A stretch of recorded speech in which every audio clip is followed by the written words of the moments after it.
Lo dijo en la primera hora. Muy bien, 6:29 de la mañana. Gracias, querida audiencia. Qué gusto que nos acompañen. Gracias por sumarse a este esfuerzo informativo, como cada mañana, a primera hora por Sonorama, la gran señal nacional. No se olviden, estamos con nuestras frecuencias en señal abierta en todo el territorio continental ecuatoriano. Ustedes también nos sintonizan a través de la internet para Ecuador y el mundo por www.sonorama.com.es. Y estamos transmitiendo digitalmente a través de nuestras plataformas en Facebook y también en nuestro canal de YouTube. Siempre honrados con vuestra generosa sintonía, con saber que nos siguen, que nos sintonizan, que nos escuchan. Bueno, hoy es un día clave para la Asamblea Nacional. En 1 hora y media, a las 8 de la mañana, el Pleno de la Legislatura deberá instalarse para comenzar este camino incierto a esta hora del trámite del proyecto de ley de inversiones. Digo incierto porque, a esta hora, casi 6:31 de la mañana, a esta hora no hay votos para aprobar el proyecto de ley de inversiones. Pero la pregunta del millón es, ¿hay votos para aprobar una moción de negar y archivar el proyecto de ley? No negar el informe, como pretendieron vendernos la idea y vendernos humo en noviembre pasado. La pregunta del millón es esa. A esta hora no hay votos para aprobar el proyecto de ley de inversiones en la Asamblea Nacional. No hay. Ya les voy a explicar. ¿Pero hay votos para negar y archivar? ¿O será que, como pasó en noviembre, nuestros legisladores, que son muy ágiles para determinadas cosas, entre esas para vender humo y buscar todo tipo de justificaciones, se harán los locos y permitirán que el proyecto de ley entre en vigencia por el Ministerio de la Ley? Esa es la pregunta del millón. ¿Por qué digo que a esta hora no hay votos? UNES ayer ratificó que no votará a favor del proyecto de ley de inversiones. Hubo una intervención, me parece que de Ronnie Aliaga, en la zona de prensa de la Asamblea Nacional el día de ayer. UNES suma 47 voluntades. Según UNES, no van a votar por la aprobación del proyecto de ley de inversiones. Pachakutik ha anunciado igualmente que no votará a favor del proyecto de ley de inversiones. Si Pachakutik, que creo yo identifico a Pachakutik como el bloque clave en todo este embrollo. Si Pachakutik vota orgánicamente con sus 25 legisladores, estaríamos hablando de que tampoco habría votos. Si Pachakutik vota orgánicamente. Una declaración Informa EC, la cuenta Twitter de Informa EC del futuro periodista y querido amigo y joven promesa del periodismo Emilio Domínguez Recalde, había posteado ayer declaraciones de la asambleísta Isabel Enríquez. Ella pertenece a Pachakutik, representa a Zamora Chinchipe y ella confirmó que la bancada de Pachakutik no apoyará la ley económica urgente enviada por el Ejecutivo porque la calificaron de antipopular. Y en la misma línea se pronunció ayer Izquierda Democrática, a través de su jefe de bancada, Marlon Cadena, quien ha dicho que la ID no apoyará la ley de inversiones. Al respecto, ayer la Izquierda Democrática sacó un extenso comunicado suscrito por su presidente nacional, Guillermo Herrera, que ha dicho, pues, que el compromiso de la idea ha sido, es y seguirá siendo con los ciudadanos. Por tal motivo nos vemos en la obligación permanente de cuidar los intereses de quienes viven agobiados por la creciente inseguridad, desempleo, falta de oportunidades, desigualdad. Dice que el país necesita una ley de inversiones que fomente la inversión y las alianzas público-privadas, con el aporte de la sociedad y enriquecida con el debate, al mandar el Ejecutivo con carácter urgente el proyecto de ley de inversiones, que es el que nos ocupa a esta hora, le quitó al país, dice el comunicado, la oportunidad de contribuir y debatir sobre su contenido y pretenden una vez más que pase por el Ministerio de la Ley, tal como lo hicieron con la Ley de Desarrollo Económico y Sostenibilidad Fiscal tras la pandemia COVID-19, apoyado por UNES. Así dice el comunicado. Entonces habla que la historia del país nos ha demostrado que mediante engaños, las diferentes bonanzas que hemos atravesado solo han servido para el enriquecimiento de unos pocos. Presentan su postura sobre el proyecto de ley. Dice, ya que en términos generales la manera en la que ha sido presentado está enfocado una vez más en el privilegio de unos pocos, en los marcados beneficios de las grandes empresas, en las exenciones tributarias para los de siempre, mientras que los ciudadanos tendremos que seguir pagando las eternas deudas de gobiernos indolentes con más y más impuestos. Esta ley ha sido diseñada en parte para afectar el presupuesto del Estado, apalancar operaciones privadas disfrazadas de APPs, presupuesto que debería estar orientado en cubrir las necesidades urgentes de la población como seguridad, salud, educación y empleo. La opacidad y contradicción legal y constitucional hacen que un proyecto de ley de esta naturaleza sea inviable. Y dice, por tal motivo, sugerir cambios o recomendaciones a este proyecto de ley sería en sí rehacer completamente la naturaleza del mismo, y mientras no se centre esta tan necesaria ley para el país en los ciudadanos, nuestra posición como bancada en las votaciones será por el no, en contra, y con eso el archivo de dicho proyecto. Firma Guillermo Herrera. Ya. Esta parte última a mí me hace ruido, ya les voy a explicar. Pero con esto, la idea anuncia que no votará a favor del proyecto de ley de inversiones. Si sumamos 15 de la izquierda democrática, más 25 de Pachacutic, son 40, más 47 de UNES, son 87. No hay 70 votos para aprobar el proyecto de ley, insisto.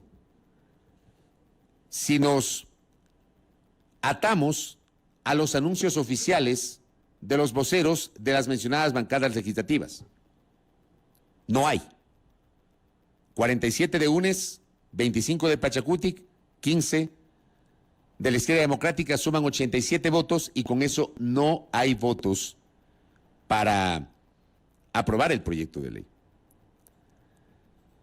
Pero la parte última del comunicado, como les decía, señala, nuestra posición como bancada en las votaciones será por el no, en contra, y con eso el archivo de dicho proyecto de ley. Perdóneme, prefecto Herrera, con todo cariño y respeto, así no funciona la legislación, ni la técnica parlamentaria. O sea, no pretendan que ocurra lo mismo que pasó en noviembre. O sea, sean sinceros y sean honestos. Si la idea es jugar al Ministerio de la Ley, díganlo. Pero no pretendan venderle humo a la gente. Si van a aprobar el proyecto de ley, háganlo con las consideraciones que correspondan. Porque ustedes tienen la sartén por el mango. Ustedes son los que votan, no votamos los ciudadanos. Son ustedes. Pero asimismo ustedes son los que venden humo. Entonces, si van a aprobar el proyecto de ley, háganlo. No lo hagan camufladamente. Si no van a aprobar, ok. Habrá una moción, porque así funciona la técnica parlamentaria. El ponente, que es el asambleísta Daniel Noboa, seguramente no será hoy la votación, por la complejidad de la ley. Sin embargo, tienen chance solo hasta el jueves. Luego de que se cierre el debate, seguramente el ponente de la iniciativa, el asambleísta Daniel Noboa Asín, propondrá a la presidenta de la Asamblea que le dé chance, que le dé plazo, para que se reúna la Comisión de Desarrollo Económico y procese las observaciones recogidas en el segundo debate y apruebe la comisión el texto final para votación.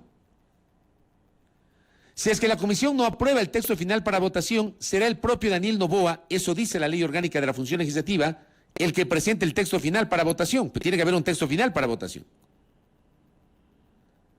Y él tendrá que mocionar la aprobación del proyecto de ley. La moción es aprobación del proyecto de ley. Se requiere 70 votos. Si es que no hay esos 70 votos para aprobar, alguien puede mocionar la aprobación del informe de minoría que ha sido presentado por el asambleísta John Vinuesa. Pero al no aprobar, y ojo con esto, no se dejen vender humo. Si no hay votos para aprobar el proyecto de ley a través de la moción que seguramente presentará el ponente, que es el asambleísta Daniel Noboa, eso no significa que la ley ha sido negada o archivada. como nos lo dijeron en noviembre. Yo creo que tenemos que curarnos luego de la experiencia de noviembre. Yo en noviembre incluso les hice notar que en el año 2019, me parece, si la memoria no me es infiel, la Asamblea, en una sesión de domingo, sí aprobó una moción para negar y archivar un proyecto de ley que había sido enviado por el presidente Lenín Moreno, que tenía como 400 y pico de artículos, y donde incluyó una serie de materias, como por ejemplo la famosa autonomía del Banco Central. Ese proyecto fue negado y archivado. Así fue la moción que presentó el entonces asambleísta Vicente Almeida del Partido Social Cristiano y el asambleísta Raúl Tello. Los dos presentaron mociones para negar y archivar el proyecto de ley. Entonces aquí no se trata de vender humo, señores, señoras y señoritas legisladores y legisladoras, sino de decirle con franqueza al país que mismo quieren. La moción, al no contar, si es que no llegase a tener votos la moción para aprobar el proyecto de ley, si no llegase a tener votos, no significa que el proyecto de ley ha sido negado. No significa. Por eso me hace ruido esa última parte del comunicado de la Izquierda Democrática. No. Alguien tiene que mocionar, como lo hizo Mireya Pazmiño en noviembre. Alguien tiene que mocionar, negar y archivar el proyecto de ley. Lo hizo Mireya Pazmiño en noviembre del 2021. Lo hicieron Vicente Almeida y Raúl Tello en octubre, si mal no recuerdo, del 2019. Negar y archivar. Lo uno no es consecuencia de lo otro. Si no hay votos para la aprobación, tiene que haber una moción directa para negar y archivar el proyecto de ley. Ojalá que se entienda lo que estoy diciendo y que luego no nos quieran adornar con discursos y que los periodistas somos mentirosos y que no sé qué y que no sé cuánto. No, ustedes, señores, señoras, señoritas, legisladores y legisladoras, están en la obligación de decirle con franqueza al país cuál es la orientación de su postura y no camuflarla o no maquillarla. Y aquí viene la pregunta del millón, pues. Porque UNES, 47, Pachacutic, 25, Izquierda Democrática, 15, que suman 87, dicen no vamos a votar por el proyecto de ley. No vamos a votar.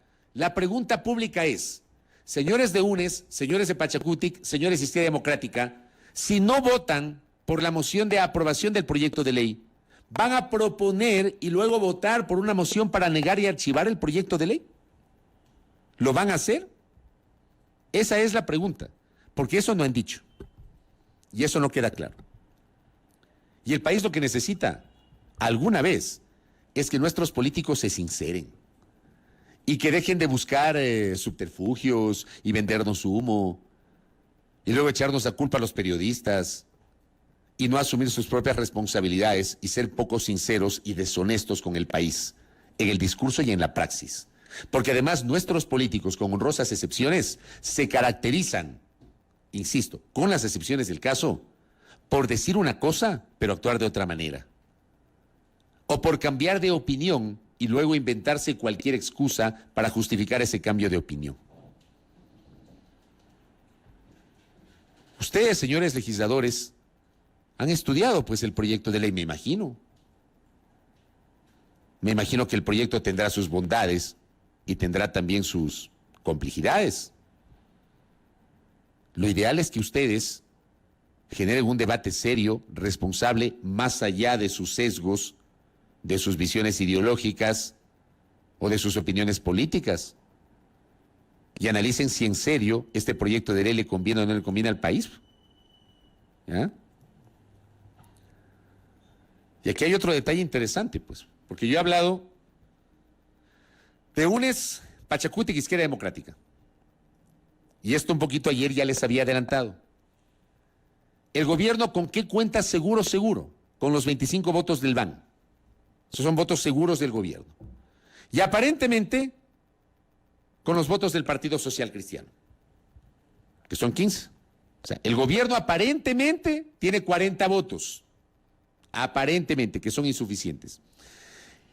Y este mensaje que recibo, gracias, contertulio, es sumamente interesante. Porque claro, aquí hay un segmento de la opinión pública que cuando los unos votan con los otros o hay coincidencias en las votaciones, ya se asume que hay un pacto. Yo pregunto si en este momento, como los socialcristianos van a votar con el gobierno, ese segmento de la opinión pública que es muy dado a este tipo de interpretaciones, ¿asumirá que Nebot y Lasso se reconciliaron? ¿Asumirá que los socialcristianos y Creo van a volver a votar juntos? Pregunto, ya que se manejan aquí unos extremismos impresionantes desde la opinión pública. Aquí se sataniza todo. Si mañana o pasado hay acuerdos o entendimientos, se los sataniza. Yo no los satanizo siempre y cuando esos entendimientos sean encima de la mesa, a la luz de la opinión pública, no por debajo de la mesa. Y no que luego hacen una cosa o hacen otra y pretenden vendernos humo. Los acuerdos políticos per se son buenos, siempre y cuando esos acuerdos se los haga a la luz de la opinión pública. Ideológicamente, a mí me parece lógico que los socialcristianos voten pues por el proyecto de ley de inversiones. Independientemente de lo que piensen algunos, que tal vez Lasso ya se reconcilió con Nebot, cosa que no creo. Pero sería interesante la reacción de ese segmento de la opinión pública que critica cuando los socialcristianos votan con UNES o cuando los socialcristianos votan con los señores de Pachacutic y que enseguida hablan de cualquier cosa. Veamos si manejan la misma postura. Pero vamos a los hechos. Ideológicamente es lógico que los socialcristianos voten por el proyecto de ley de inversiones. Los señores del Partido Socialcristiano no son de izquierda, pues. No son de centro izquierda. ¿Qué quieren? Es lógico que voten por el proyecto de ley de inversiones, porque es parte de su pensamiento ideológico político, de su orientación ideológica política. Es lógico. Bajo la misma lógica, es lógico también que los señores de la izquierda democrática, los señores de UNES y los señores de Pachacutic, desde la teoría, no respalden el proyecto de ley. Desde la teoría ideológica, que no siempre funciona. Pero yo insisto, mi pregunta es, si no hay votos para aprobar, ¿habrá votos para archivar? Pregunto. Simplemente les traigo a colación este tema. Y aquí hay una pregunta, pero muy interesante, que me envía una de nuestros oyentes. Gracias, Alfredito. Un abrazo. ¿Y qué pasa si hay pactos entre ciertas organizaciones políticas con el gobierno para jugar a la figura del Ministerio de la Ley? ¿Qué tal? No lo descarten, no lo descarten, lo cual a mí me parece vergonzoso, porque entonces cerremos nomás la asamblea. O sea, si vamos a jugar al Ministerio de la Ley por la incapacidad de la asamblea y del gobierno para lograr acuerdos a la luz de la opinión pública, pero tienen acuerdos por debajo, para que los legisladores y sus bancadas no aparezcan públicamente como los autores de la aprobación de un proyecto de ley que puede ser impopular. Porque claro, en este país se piensa en las siguientes elecciones. No como dicen los políticos, pensamos en las nuevas generaciones, eso es cuento. No piensan en las nuevas generaciones, piensan en las elecciones que se avecinan, las del 5 de febrero. Y luego que lleguen las elecciones el 5 de febrero, pensarán en las elecciones de febrero del 2025, porque así es la dinámica de este país. No piensan en las nuevas generaciones, aunque se llenan la boca diciendo eso. Muy buena pregunta. ¿Y si hay pacto por debajo para que los temas que envíe el gobierno entren en vigencia por el Ministerio de la Ley? ¿Que es una figura constitucional? Sí. Pero que políticamente es impresentable, por supuesto. A mí me parece impresentable, porque entonces, insisto, no tengamos legislatura. Porque entonces todo lo que envía el gobierno va a entrar en vigencia tal y como lo envió el gobierno, sin debate. El país pierde el tiempo, 30 días pierde el tiempo debatiendo un tema, y al final no hay votos, y como no hay votos entra en vigencia por el Ministerio de la Ley. ¿A eso están jugando nuestros políticos? Pregunto. ¿A eso están jugando hoy? ¿A eso van a jugar hoy, durante la jornada de hoy, al Ministerio de la Ley? Porque, insisto, no le han dicho claramente al país qué onda, qué van a hacer, cómo van a votar. La cosa es que nuestros políticos alguna vez tienen que decirle la verdad al país, con transparencia. Creo que el día de hoy lo sabremos. Y claro, gracias Andrés, un abrazo. Como pasó en noviembre, a ver, primero pasó en septiembre, cuando el CAL no calificó el proyecto de ley de creación de oportunidades que envió originalmente el Ejecutivo, fantasma de la muerte cruzada. Presidente Lasso, en varias intervenciones públicas, hablando del mecanismo constitucional de la disolución de la Asamblea Nacional. Llegó noviembre, en la Asamblea se hicieron los locos, luego nos vendieron humo, entró en vigencia por el Ministerio de la Ley la reforma tributaria, de la cual un montón de gente en enero recién se dio cuenta de lo compleja que era esa reforma con la parte de la declaración del impuesto a la renta. Ahí se dieron cuenta. Mientras tanto, hasta noviembre estaban felices. En noviembre se dieron cuenta del caos para los profesionales. Pero ahí ya se dejó hablar de muerte cruzada, se dejó de hablar de muerte cruzada. Se dejó de hablar de la disolución de la Asamblea Nacional. Hoy se ha vuelto a hablar de la muerte cruzada. Si el proyecto de ley hoy, mañana o el jueves se aprueba o entra en vigencia por el Ministerio de la Ley, para aprobarlo yo no veo escenario, pero digo, esto es política y cualquier cosa puede pasar. Pero si entra en vigencia por el Ministerio de la Ley, ¿qué va a pasar con el fantasma de la muerte cruzada? Se vuelve a disipar. Y para el siguiente proyecto de ley, la reforma laboral, que entiendo la enviarán en algún momento como urgente materia económica, ¿volveremos con el mismo fantasma? ¿Una especie de círculo vicioso? Pregunto. Porque es la nueva muletilla que tenemos hoy en el Ecuador. Veamos qué pasa el día de hoy. Veamos qué pasa. Bueno, hagamos un ejercicio de memoria.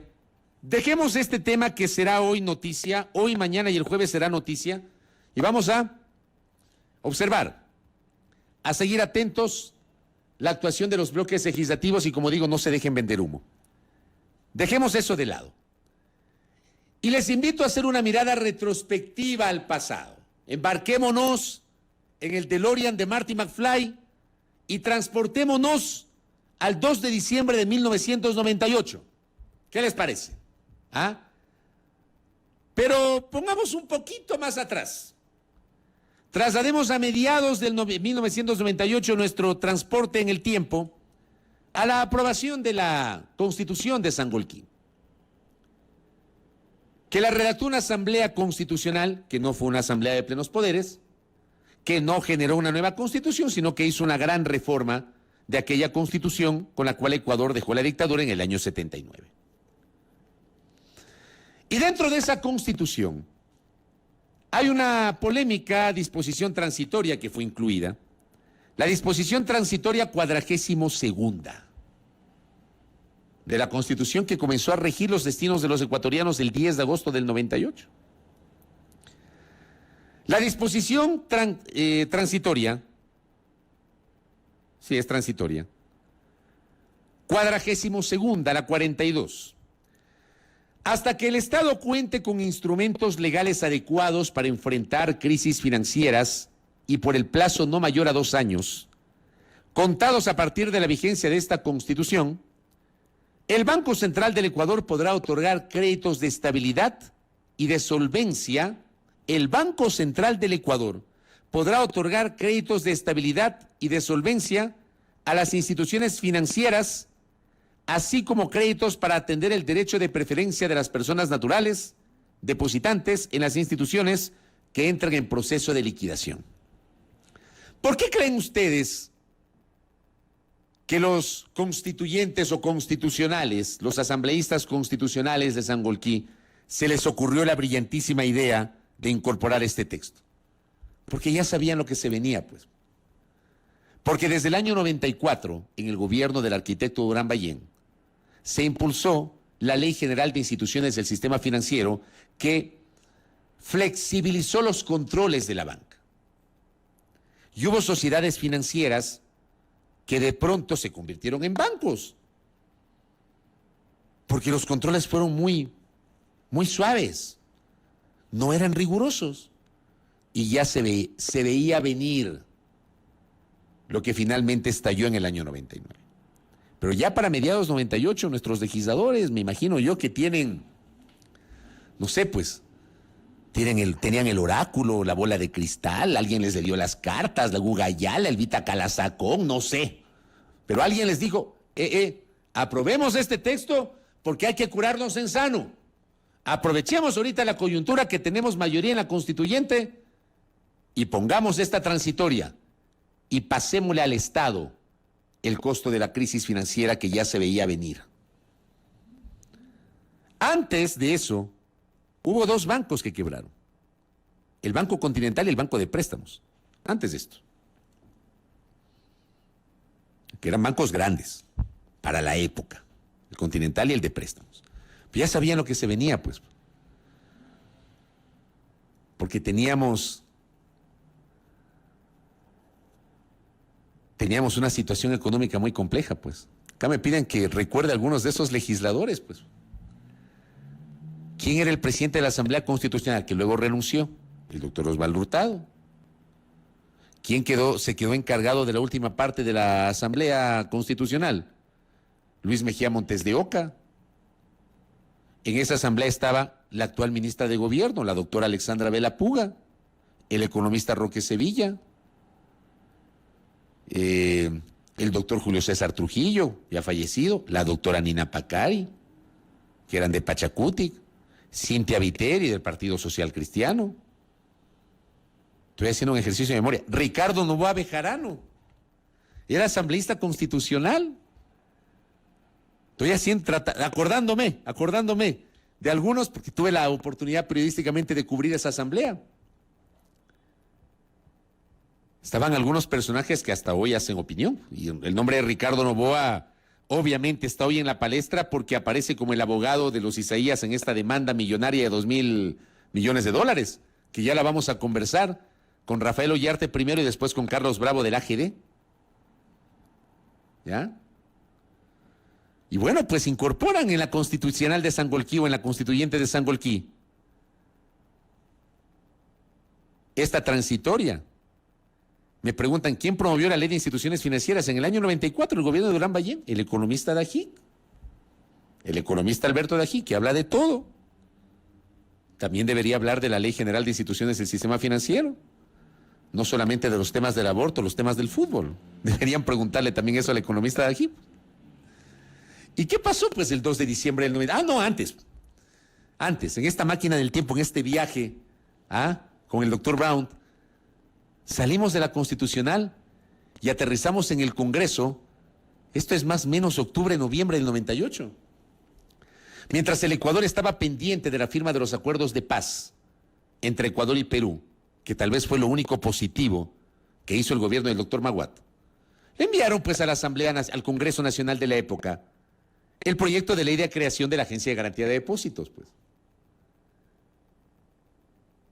Y acuérdense que en esas mismas sesiones, el abogado Nebot, del Partido Social Cristiano, que fue diputado, presentó este proyecto de ley que finalmente se aprobó para eliminar el impuesto a la renta y crear el impuesto del 1% a la circulación de capitales, con el argumento de que ese impuesto le iba a generar liquidez al fisco cada día, liquidez diaria al fisco. El fisco necesitaba plata.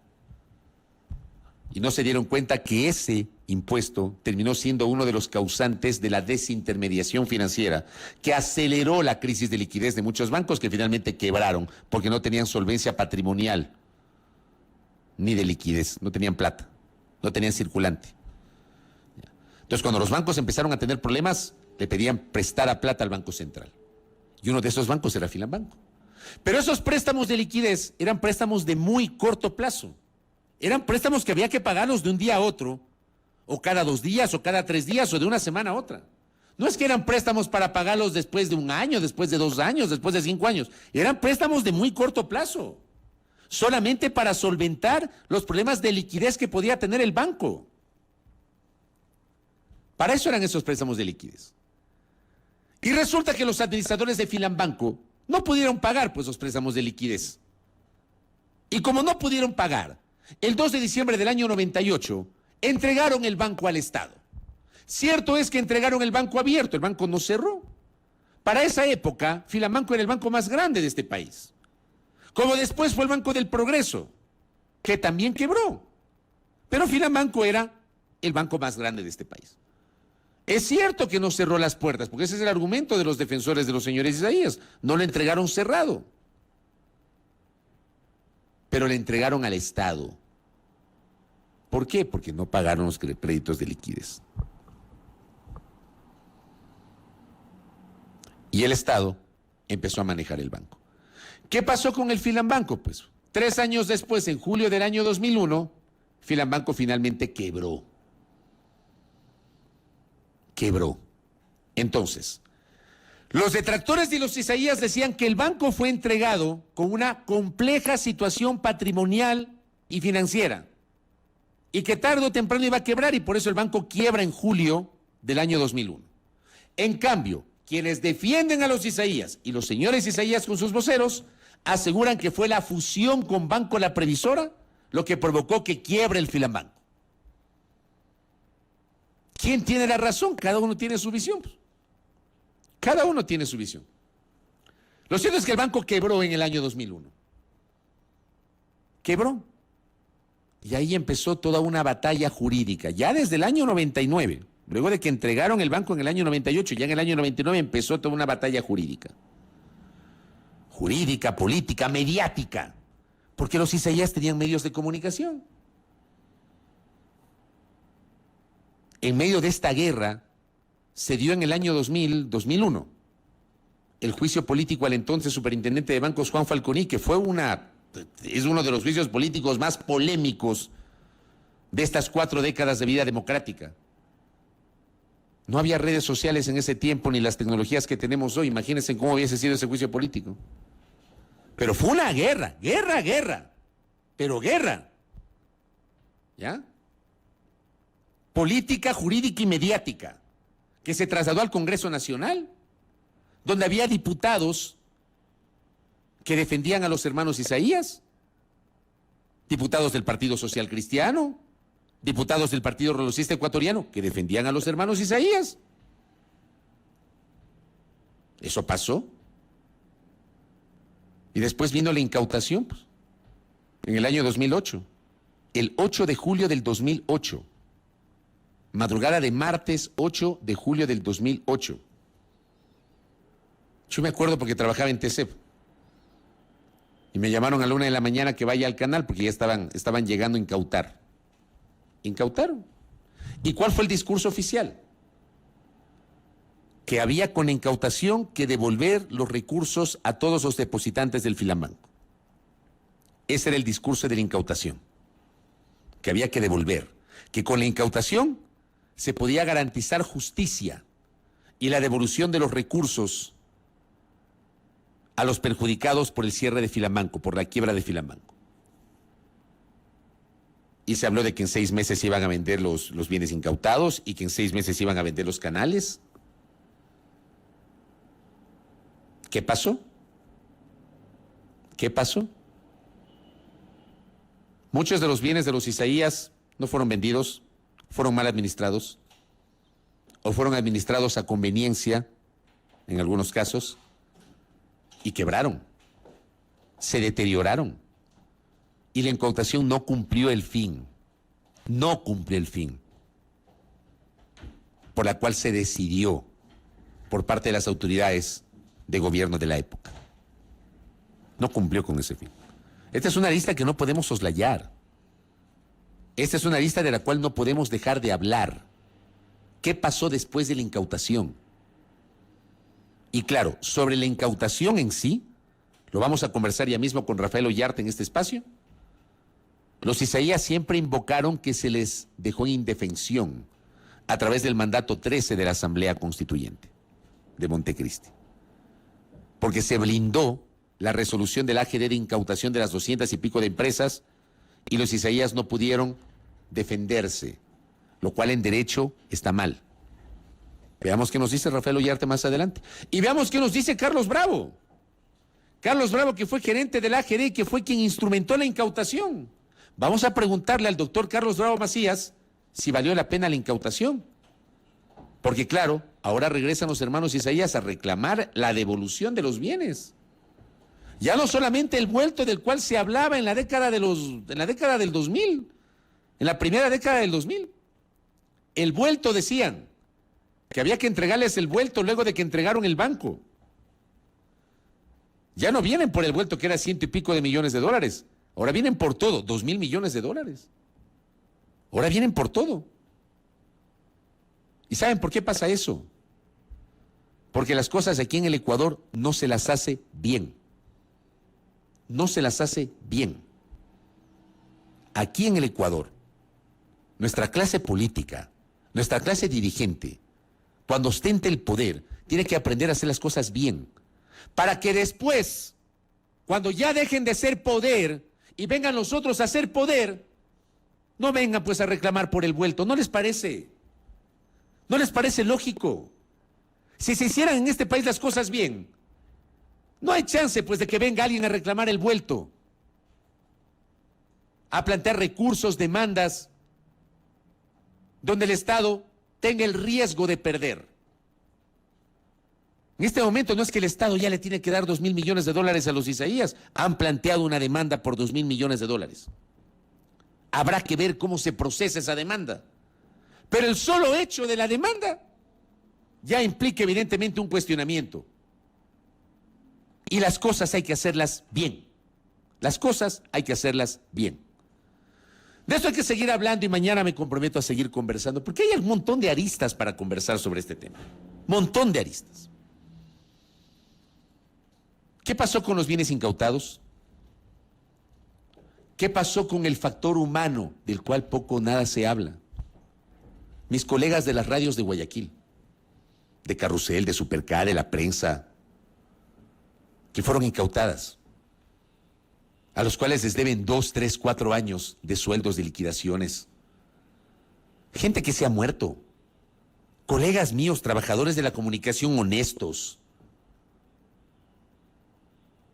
que han fallecido porque los medios incautados no estuvieron al día con el Seguro Social y no les pudieron atender en el Seguro Social. De eso nadie habla. El presidente Lasso hace pocas semanas se reunió con gente del comercio y no se reunió con la gente de los medios incautados, quebrados. ¿Por qué se reúnen con los unos y no con los otros? Y los medios incautados están en manos del Estado. Cierto es que el presidente Lasso y su gobierno no incautaron los medios, pero los medios están en manos del Estado y él es el jefe del Estado. De eso hay que hablar. Les propongo hablar mañana porque es un tema con muchas aristas, con muchísimas aristas para conversar y para compartir junto a ustedes. Bueno, 7:07, me extendí un poquito. Primera plana. Todas las noticias, todas las voces.